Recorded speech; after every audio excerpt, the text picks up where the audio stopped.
Vamos à presença do Senhor em oração nesse momento. Pai Santo,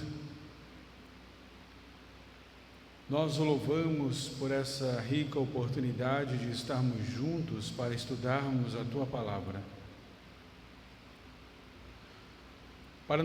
Também para que nos alegrássemos na comunhão. O Senhor nos dá essa oportunidade de nos alegrarmos em comunhão com os nossos irmãos, na comunhão dos santos. Como também apresentarmos ao Senhor as nossas preces. Continue abençoando a sua igreja. Em especial, ó Deus, nós clamamos para que o Senhor nos dê a oportunidade de no seu santo dia podermos te cultuar. Que o Senhor se apiede de nós, que o Senhor nos conceda o santo privilégio de nos reunirmos em santa assembleia para adorarmos o teu santo nome. Abençoe-nos neste momento, nesta reunião que, ó Deus, estamos aprendendo de ti e colocando o nosso coração diante de ti, em nome do Senhor Jesus. Amém.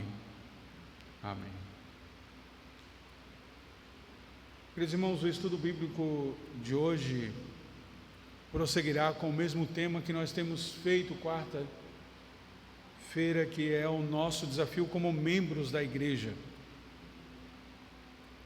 Se após o dia 23, que é a próxima sexta-feira, houver prorrogação desse decreto do toque de recolher, então, além de nos reunirmos na quarta, dia 14, das 19 às 20 horas, também nós nos reuniremos no sábado, no dia 24, das 17 às 18. É até o dia 23, né, o decreto, para não... Deu um pequeno branco aqui, que se eu estava dizendo a data certa.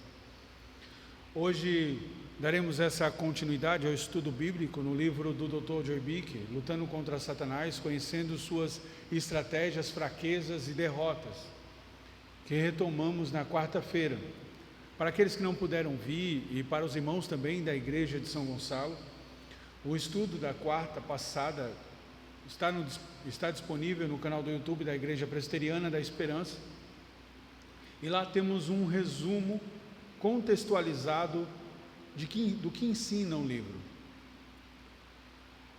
Louvamos ao Senhor que hoje Ele nos dá essa oportunidade em nos reunirmos para a comunhão, para a instrução e para a oração. Ainda aguardamos com grande expectativa o retorno do culto ao Senhor em seu santo dia.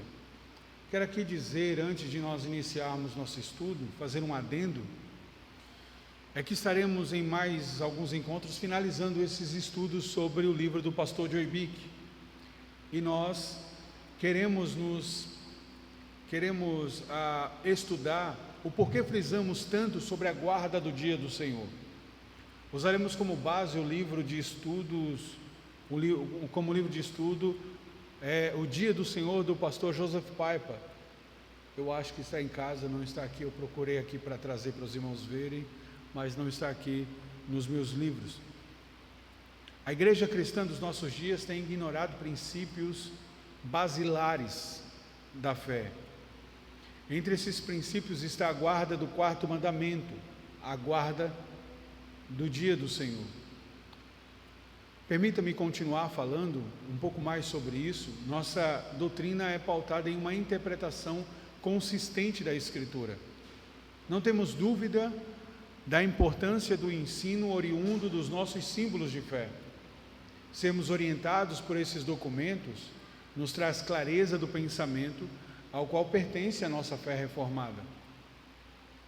Certamente, para crescermos no entendimento dessa doutrina, devemos procurar ouvir aqueles que já se debruçaram sobre o assunto. Temos ótimas pregações, eu creio que muitos dos irmãos já ouviram, sobre passagens que têm esse tema em foco e estudos que tratam também deste tema na internet. Livros em português, no entanto, nós temos apenas 2, pelo menos de meu conhecimento, que é o Dia do Senhor, do Dr. Joseph Piper, e do Sabat para o Dia do Senhor, do Dr. D.A. Carson. Eu não conheço outros. Se os irmãos conhecerem outros livros que tratem desse assunto, nós poderemos apreciá-los também. Para os nossos próximos estudos, gostaria muito que todos pudessem adquirir esse livro do Dr. Joseph Piper, se possível antes que iniciássemos nossos estudos,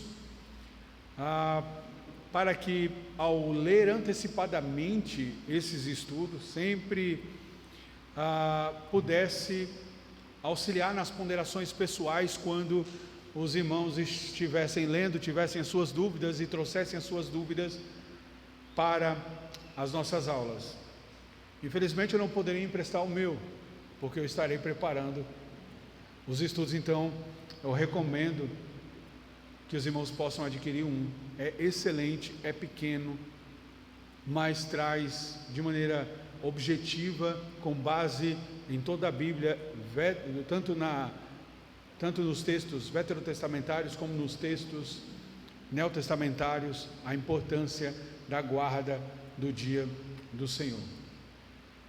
Como eu disse anteriormente, o nosso estudo de hoje continuará sobre esse tema, nosso desafio como membros da igreja. Nós vimos no estudo anterior que na luta contra Satanás e firmados na promessa de sua derrota, somos desafiados como igreja a primeiro, consolidarmos nosso compromisso com a Escritura, que é a nossa regra de fé e prática, e segundo, estarmos comprometidos com a fé salvadora no senhorio de Cristo.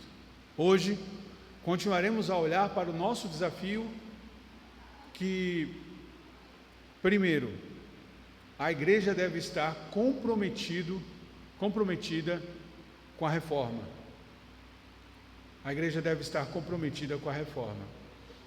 Em nosso estudo, o nosso desafio como membro do corpo de Cristo é ser uma igreja comprometida com a reforma.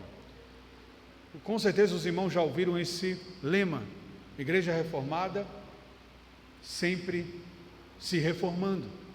Certamente todos nós, em algum momento da nossa vida, seja numa pregação, seja no estudo, seja lendo algum artigo, nós ouvimos já este lema.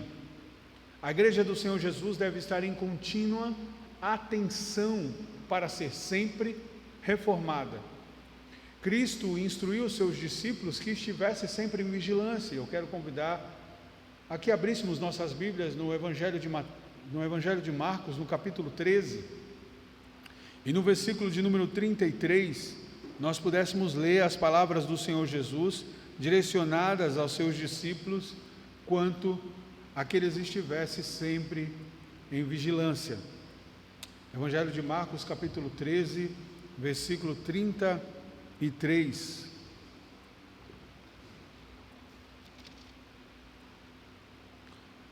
Diz assim a palavra do Senhor: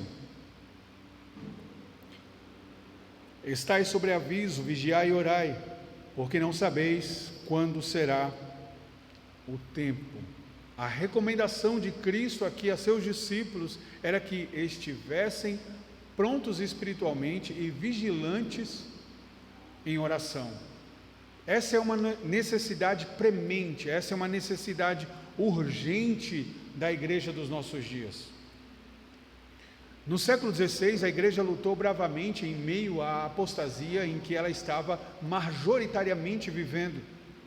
Nesse confronto, o Dr. Joy Bick destaca 4 linhas de frente mais importantes enfrentadas pelos reformadores.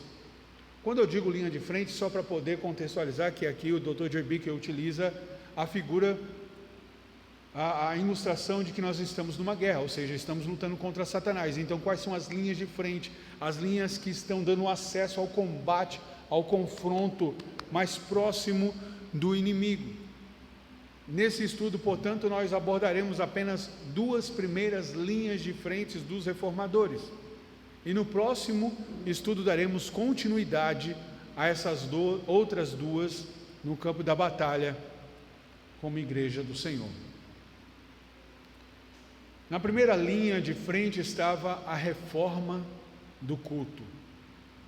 Na primeira linha de frente estava a reforma do culto. como destaca o Dr. Robic, Calvino via nessa frente de batalha a principal da reforma. A igreja é o que ela expressa em sua adoração.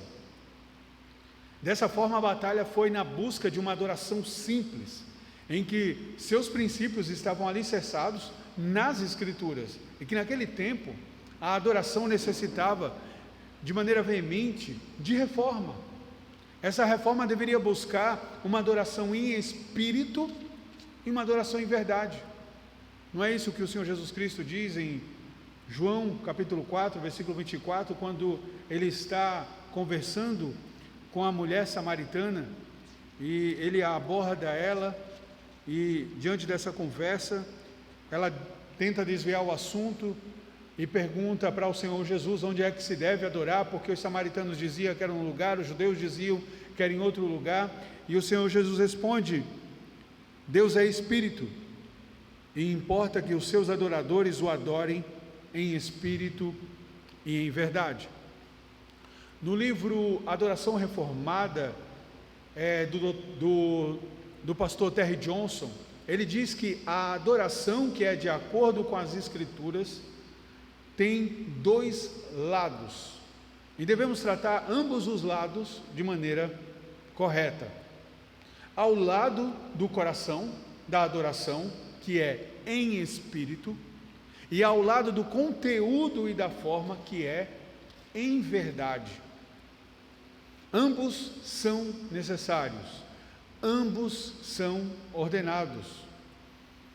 De maneira mais sucinta também, o pastor Terry coloca: Jesus disse que a adoração tem que ser conduzida por ambos, atitude correta e forma correta. Isso significa dizer, adorarmos a Deus em espírito e em verdade. Antevendo o problema na adoração, no século XVIII, o pastor Charles Spurgeon, do pastor inglês, ele falou: chegará um dia em que no lugar dos pastores alimentar as ovelhas, haverá palhaços a entreter os bodes. Não parece que Spurgeon estava olhando para as igrejas dos nossos dias? Pois um dos elementos centrais no culto ao Senhor é a exposição da sua palavra, que tem sido vilipendiado, desprezados por banalidades. A pregação não expositiva, ou seja, que não extrai a verdade do texto bíblico e também que não aplica à vida do povo de Deus, porém acomoda o texto bíblico ao pensamento do pregador, é uma pregação que não fala que Adão recebeu a morte espiritual e que somente em Cristo nós podemos receber vida. Esse tipo de postura que não leva em consideração a pregação bíblica falha terrivelmente no propósito do culto, de que eu vou cultuar ao Senhor para ouvi-lo falar comigo, para instruir a minha família, para me aproximar de Deus. É interessante, agora eu cito as palavras também do Dr. Joy Bick no seu livro que estamos estudando. Ele diz que demasiadas igrejas atraem pessoas aos cultos por meio de truques, sem perceber que qualquer artifício feito por uma igreja vai ter de continuar a fim de manter as pessoas ali. Isso é terrível e traz consequências desastrosas para a vida da igreja. Na primeira linha de frente da igreja estava a reforma do culto. Na segunda linha estava a reforma que resgatava o entendimento bíblico da pessoa de Deus, do homem, da salvação, da obra do Espírito Santo e dos sacramentos. Um não comprometimento com as Escrituras como única regra de fé e prática leva a igreja a distorcer suas doutrinas fundamentais. O entendimento bíblico da pessoa de Deus levará a uma resposta de vida piedosa. O ser de Deus será transcendente em todos os seus atributos, e diante da sua grandeza, nós descreveremos como o apóstolo Paulo, na sua carta aos Romanos, no capítulo 11, no versículo de número 33.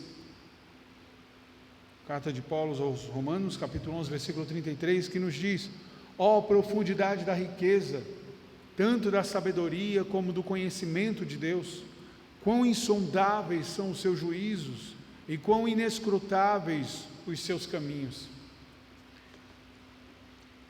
Paulo aqui declama, portanto, a sua perplexidade diante do ser de Deus, que não pode ser medido pela criatura. Assim, só pode ver Deus como Paulo vê quem tem o entendimento bíblico da pessoa de Deus. O entendimento bíblico também é importante acerca de quem é o homem.